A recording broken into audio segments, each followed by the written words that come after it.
Скандал на похоронах папы, неожиданное решение оккупантов на поле боя, американские ВМС атаковали российских моряков. Обо всем этом расскажу подробнее в эфире Нехта. Самые важные и интересные новости. Взрыв в крупнейшем порту угрожает глобальной торговле, а еще это удар по планам России, Ирана и Индии. Кашмир в огне, в игру вступают новые страны, в том числе и давно известные нам миротворцы. Реального мира на горизонте нет, все разговоры дымовая завеса, а война будет продолжаться. Почему ждать перемирия рано? Подробности далее в выпуске. Спасибо, что смотрите, спасибо за доверие. Не забывайте ставить лайки, не забывайте оставлять комментарии и не забывайте подписываться на каналы. Все это очень несложно. Поехали. Новый конфликт в американской администрации. Команда Дональда Трампа спешно берет под контроль увольнение и назначение чиновников после неожиданного шага Илона Маска. Маск, который возглавлял Департамент эффективности правительства или DOGE, резко сократил свою активность и пообещал работать там всего 1-2 дня в неделю. Причина — падение прибыли Tesla и необходимость срочно спасать свои компании. На фоне ухода Маска контроль над госслужащими переходит к Федеральному управлению кадров, и тут начинается главное изменение. Чиновников будут оценивать по тому, насколько добросовестно они проводят в жизнь законы и политику президента. А продвижение курса Трампа станет ключевым критерием для карьеры в госорганах. Переход на новую систему начнется уже с 1 октября. Это значит, что вся кадровая политика американского правительства резко изменится в ближайшие месяцы. Тем не менее, после масштабной волны увольнений в DOGE тысячи чиновников лишились работы, и Трамп ограничил полномочия Маска. Правительство США меняется на глазах. Скандал в Европе. Польские и немецкие политики крупно облажались на похоронах папы римского Франциска. 26 апреля Ватикан прощался с папой, а в это время немецкий премьер Баварии Маркус Зёдер сиял на селфи, как на карнавале. Фото с его широкой улыбкой вызвали в Германии резонанс. Коллеги, мягко говоря, не одобрили такое поведение. Похороны папы – это не Октоберфест. Можно радоваться, что Зёдер хотя бы не держит в руке шашлык. Но и это еще не все. Польская делегация тоже не удержалась. В объектив попал спикер Сейма Шимон Головня. Во время церемонии он радостно фотографировал происходящее.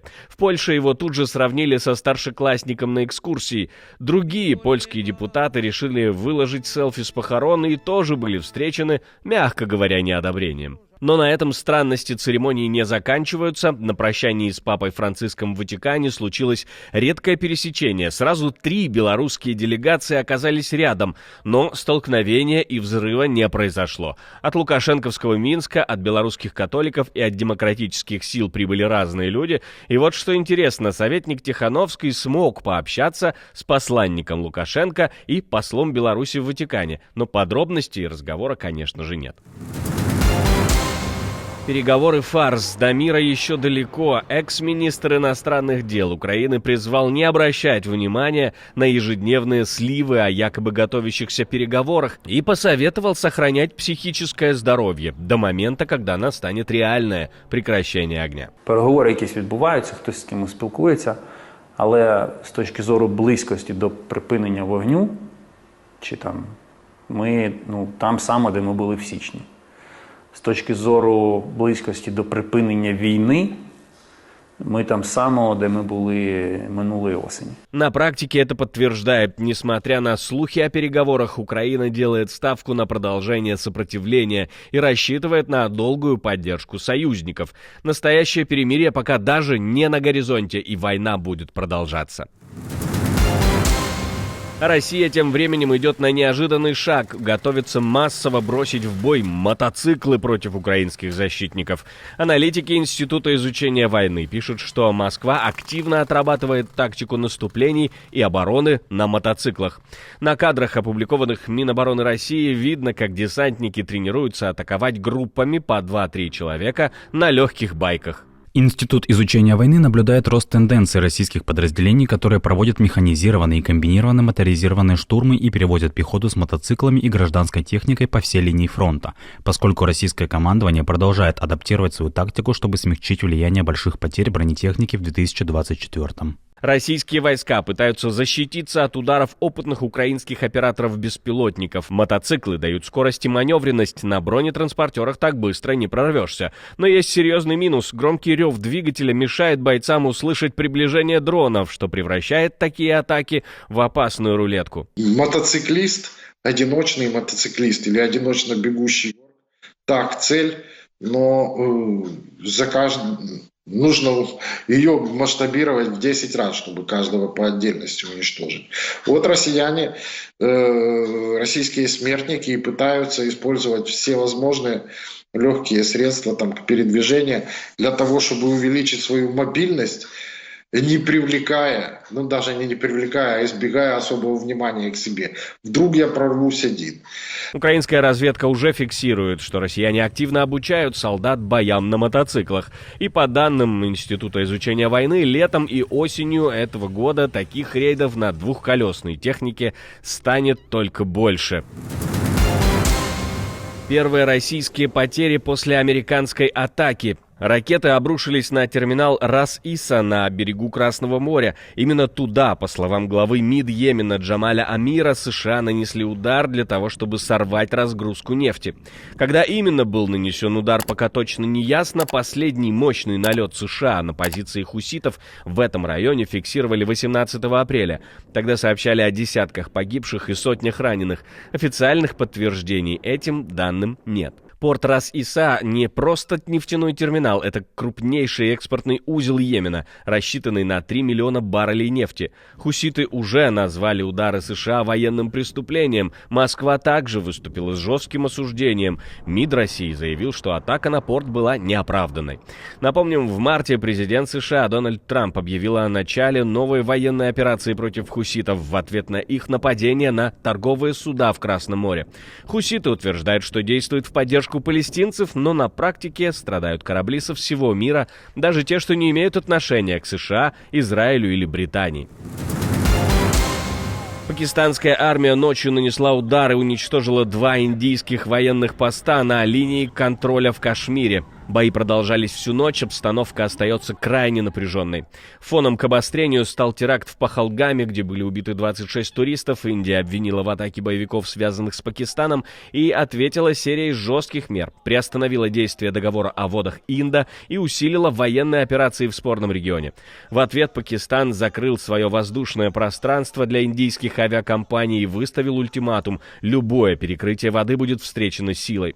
Но самое громкое: в игру начинают входить Россия и Китай. Министр обороны Пакистана в интервью заявил, что Исламабад поддерживает подключение Москвы и Пекина к международному расследованию теракта в Кашмире.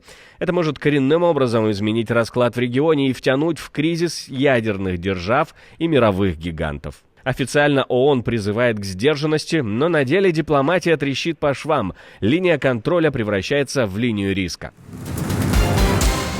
Трагедия в Ванкувере. Автомобиль въехал в толпу во время уличного фестиваля. В результате погибли по меньшей мере 8 человек, включая ребенка, и еще 6 получили ранения.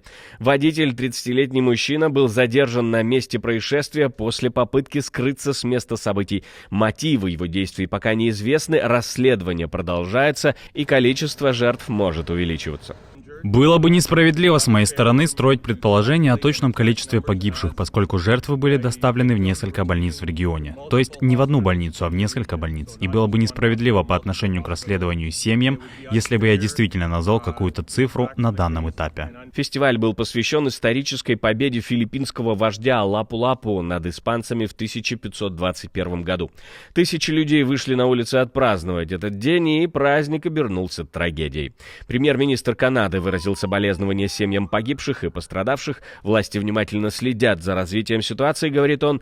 Мэр Ванкувера и премьер Британской Колумбии тоже выразили свою поддержку пострадавшим и их семьям. Это не первый случай, когда автомобиль врезается в толпу во время массовых мероприятий. Вот несколько. Самые крупные происшествия только за последние 2 года. Мюнхен, Германия, 13 февраля 2025 года. Во время демонстрации профсоюза автомобиль въехал в толпу. В результате погибли 2 человека человека и 37 получили ранения. Водитель, 24-летний афганский мигрант, был задержан на месте. Мангейм, Германия, 3 марта 2025 года. Автомобиль въехал в толпу на карнавале, убил 2 человек и ранил 14. Водитель, 40-летний мужчина, был задержан после попытки скрыться. Магдебург, Германия, 20 декабря 2024 года. Во время рождественского рынка автомобиль въехал в толпу, убив 2 человек, включая ребенка, и ранив 68 человек. Водитель, 50-летний мужчина, был задержан на месте. Новый Орлеан, США, 1 января 2025 года. Грузовик въехал в толпу празднующих Новый год на улицах Канал и Бурбон, и в результате чего погибли 10 человек, 30 получили ранения. Водитель был застрелен полицией после того, как открыл огонь. Число погибших после мощного взрыва в иранском порту уже выросло до 25 человек. Шокирующие кадры пожара и разрушений расходятся по всему миру. Трагедия случилась в крупнейшем торговом порту страны Шахид Раджаи в городе Бендер-Аббас. По официальной версии, все началось на складе с химикатами, но что именно взорвалось, до сих пор неизвестно.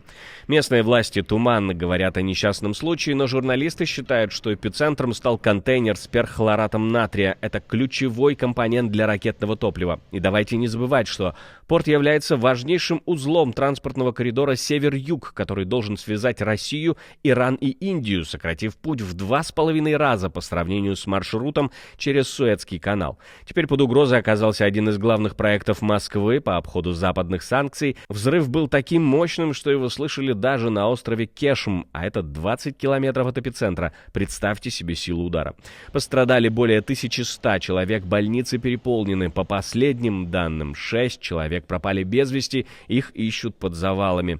Источники, близкие к корпусу стражи исламской революции, намекают, химикаты хранили с грубыми нарушениями, а некоторые вовсе говорят о диверсии. Подозрения падают на израильскую разведку. Официальный Тегеран пока молчит о причинах, но ясно одно, взрыв может стать не просто трагедией, а искрой для новой большой эскалации на Ближнем Востоке. Спасибо, что смотрите, спасибо за доверие. Не забывайте про лайки и комментарии, не забывайте подписываться на канал и про кнопочку «Супер спасибо» тоже не забывайте. На этом у меня все, до встречи и хороших вам новостей.